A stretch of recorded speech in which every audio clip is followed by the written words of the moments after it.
The story begins decades ago on a remote laboratory hidden on an isolated island.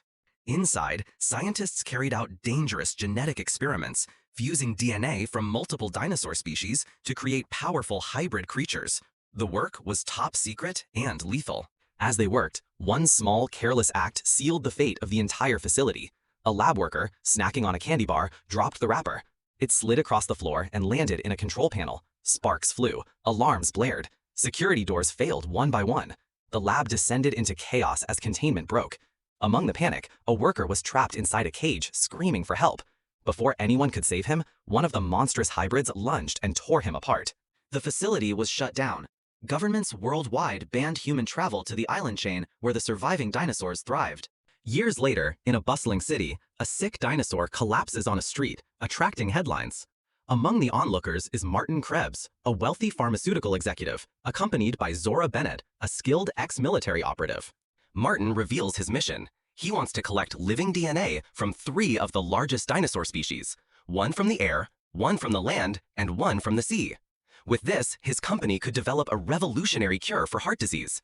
The target list includes the legendary Mosasaurus, but these creatures live on the Forbidden Islands near Ecuador. Zora refuses at first, calling the plan suicidal. Martin offers $10 million. First, they approach Dr. Henry Loomis, a renowned paleontologist. Fossils have been his life's work, but he has never seen a living dinosaur. Martin plays on his pride, telling him that without first-hand experience, he will always be just another theorist. Tempted by both the challenge and the history-making opportunity, Henry agrees. Next, Zora suggests Duncan Conincade, an old friend and veteran sea captain. Duncan initially refuses. Too dangerous and too illegal. Martin doubles Zora's payout and promises Duncan a cut. Reluctantly, Duncan accepts. They also hire Bobby Atwater, a former military specialist, as security.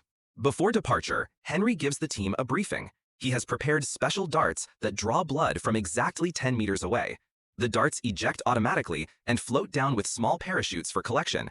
It is painless for the animal. Far away, another storyline unfolds. A family enjoying a cruise. Ruben Delgado, his daughters Teresa and Isabella, and Teresa's boyfriend Xavier. They drift unknowingly into Mosasaurus territory. The sea giant rams their boat, not to hunt, but to drive them away. The vessel begins to sink. Ruben radios for help. Duncan hears the call. Martin insists they stay on course, but Duncan overrides him. It is his boat. The family is rescued, shaken but alive. When they learn the crew is chasing the same creature that attacked them, their relief turns to dread. The Mosasaurus returns. Zora braces herself, lining up her shot, but the giant's sudden dive throws her aim off. The dart sails past its massive body and disappears into the sea. She reloads quickly. The creature breaches again, its jaws snapping shut just meters from the bow. This time, she fires. The dart strikes deep into its thick hide. A small parachute deploys as it detaches, drifting the precious DNA sample safely into the water. Bobby reels it in, sealing it inside the reinforced case. But the victory is short-lived. The sea around them churns, shadows circle below. From the depths, the Mosasaurus returns with a group of Spinosaurus and attacks the ship. They are swift and aggressive cousins of the Mosasaurus. Bobby grabs his gun and starts firing at them, but the creatures close in fast. 2 of them smash into the hull from opposite sides, the impact shaking the entire vessel. Suddenly, one Spinosaurus bursts from the water, its jaws clamping onto Bobby. With a violent thrash, it drags him screaming into the sea. The water swallows him whole. As the crew tries to retreat, the Mosasaurus and Spinosaurus ram the boat again. Isabella slips on the wet deck, her body sliding toward the edge. She grabs onto the fence, barely holding on. Ruben rushes to her, seizing her hands just before she falls, but in the process, his leg snaps with a sickening crack. The Mosasaurus leaps high out of the water, snapping its jaws just inches from Isabella, but misses. Ruben shouts for Teresa to radio for outside help, but Martin grabs her arm, stopping her. "No, if they know, everything is ruined," he snaps. In the struggle, Teresa shoves Martin away, but loses her balance and tumbles toward the edge. She clings to the railing, screaming for help. Martin only stares, unmoving. Eventually, she falls. Xavier dives in, saving her at the last moment. The Mosasaurus strikes again, its massive head slamming into the side of the boat. The navigation console explodes in sparks. Duncan pushes the engines hard, but in the chaos, he steers the cruiser in the wrong direction, heading toward deeper water. Behind them, the massive Mosasaurus and Spinosaurus follows, its shadow stretching beneath the waves. One by one, they fight their way to shore, collapsing onto the island's jagged, rocky beach. On land, an amphibious dinosaur emerges from the surf, killing one of Duncan's crew right before their eyes. Duncan rushes to help her, but it is too late. The creature slips back into the sea. Uneasy, Zora confronts Martin, accusing him of hiding something about the island. She presses him, insisting he knows more than he is telling them. Martin finally admits the island was once used for laboratory experiments, crossbreeding species. He downplays the danger, claiming there is nothing to fear. With no other choice, they head into the jungle. Meanwhile, Ruben's family, stranded elsewhere on the island, searches for a way out. Isabella encounters a small, friendly hybrid dinosaur, a living trace of the lab's past experiments. That night, while sheltering from rain, Ruben quietly thanks Xavier for saving Teresa, finally accepting him as part of the family. As the expedition team treks through the jungle, Martin falls back, stopping at a stream along the path. He kneels, filling his hip flask with water. Suddenly, cold droplets fall onto his hands from above. He looks up. Suspended in the branches is the corpse of a pilot, still clutching a rusted gun. Shaken, he quickly secures the flask and hurries to rejoin the others. The next morning, Xavier narrowly avoids death when a massive winged predator swoops in and snatches a velociraptor that had been stalking him. The sky is now as dangerous as the ground.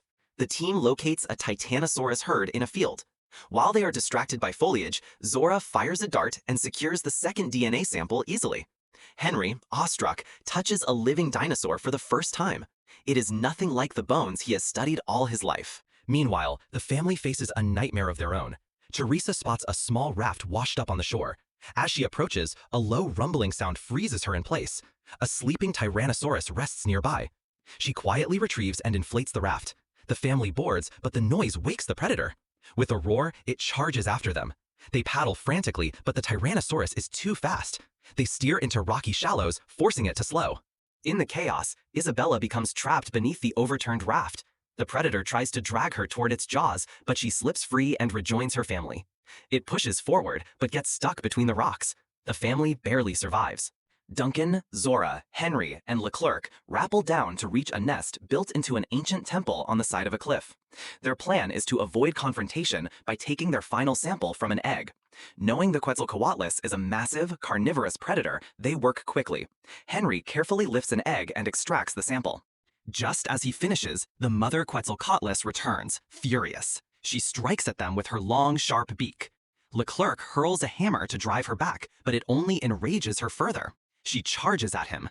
Leclerc tries to flee, but the giant catches up and kills him. Zora and Henry escape with the sample, shaken but alive. The abandoned lab becomes the rendezvous point, where the expedition team and the family finally reunite. For a brief moment there is relief, but Martin's greed takes over. He chains the sample case to his wrist and pulls a gun.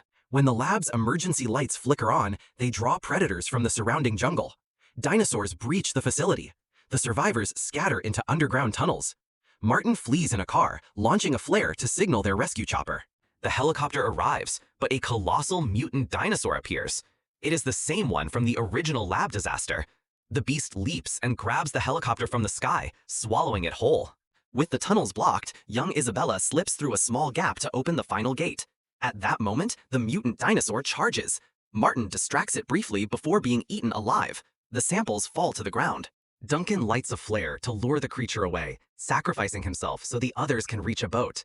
Zora refuses to leave without knowing his fate until a flare rises in the distance. Duncan is alive. They retrieve him and escape to open waters with all 3 DNA samples.